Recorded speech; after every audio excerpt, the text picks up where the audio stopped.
ఆర్యభట్ట సున్నాని మాత్రమే కనుగొన్నట్టు చదువుకున్నాం. కానీ ఎంతో మంది భారతీయ శాస్త్రవేత్తలు ఎన్నో గొప్ప ఆవిష్కరణలు చేశారు. అవి వెలుగులోకి రాలేదు. వాళ్ళ గొప్పదనం గురించి కూడా ఎవ్వరికీ తెలియదు. ఐన్స్టీన్ ఫాదర్ ఆఫ్ ఫిజిక్స్ అని గొప్పగా మాట్లాడుకుంటాం. కానీ అప్పట్లోనే పుష్పక విమానాన్ని ఎలా తయారు చేశారు, ఎవరు తయారు చేశారని ఒకసారి ఆలోచించారా?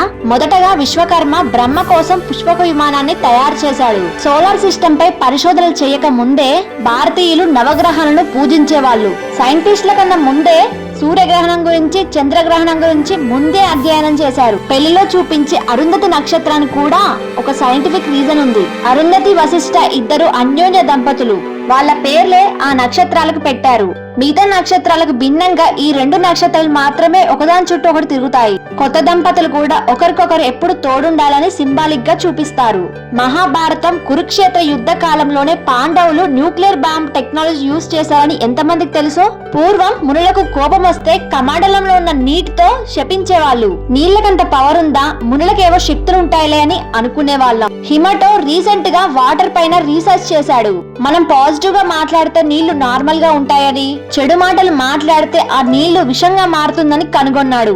నీటికి వినికిడి శక్తి ఉందని పూర్వమే మన వాళ్ళు రుజువు చేశారు. మన పూర్వీకుల గురించి చెప్పుకుంటూ పోతే అరికాలకు పసుపు రాయడం దగ్గర నుంచి అరిటాకు భోజనం వరకు చాలా సైంటిఫిక్ రీజన్స్ ఉన్నాయి. ప్రకృతిని పూజించే ఒక అద్భుతమైన సంస్కృతి మనది. అన్ని మతాలు తమ దేవుణ్ణి నమ్మకపోతే నరకానికి వెళ్తారని బోధిస్తారు. కానీ మన ధర్మం నచ్చిన దైవాన్ని ప్రార్థించు, తోచినట్టు దేవుణ్ణి కొలుచుకో అని స్వేచ్ఛనిచ్చింది. మనం మాత్రం కులాలు, జాతులని అడ్డుగోడలు వేసుకున్నాం.